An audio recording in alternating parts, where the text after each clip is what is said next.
হাম একটি অত্যন্ত ছোঁয়াচে ভাইরাসজনিত রোগ যা দ্রুত আক্রান্ত ব্যক্তি থেকে অন্যজনে ছড়ায়। অত্যন্ত সংক্রামক এই রোগটি জার্মান মিজলস, মাম্পস, রুবেলা নামেও পরিচিত। এটি প্রধানত শিশুদের আক্রান্ত করে, তবে টিকা না নেওয়া যে কোনো বয়সের মানুষ এতে আক্রান্ত হতে পারে।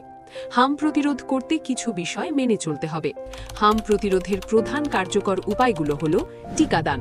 হাম প্রতিরোধের সবচেয়ে কার্যকর উপায় হল টিকা নেয়া। সাধারণত MMR ভ্যাকসিন দেওয়া হয়। শিশুদের নির্দিষ্ট বয়সে 2 ডোজ টিকা দেওয়া অত্যন্ত জরুরি।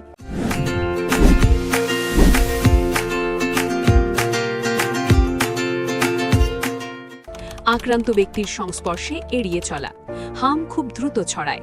আক্রান্ত ব্যক্তির কাছাকাছি গেলে সংক্রমণের ঝুঁকি বাড়ে। ব্যক্তিগত স্বাস্থ্যবিধি মেনে চলা।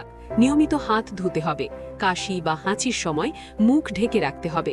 পরিষ্কার পরিচ্ছন্ন থাকতে হবে। রোগীকে আলাদা রাখা। পরিবারের অন্য সদস্যদের থেকে আক্রান্ত ব্যক্তিকে আলাদা রাখা উচিত। এতে সংক্রমণ ছড়ানো কমে। পুষ্টিকর খাবার ও রোগ প্রতিরোধ ক্ষমতা বৃদ্ধি। ভিটামিন A সমৃদ্ধ খাবার খেতে হবে। শরীরের রোগ প্রতিরোধ ক্ষমতা শক্তিশালী হলে সংক্রমণের ঝুঁকি কমে।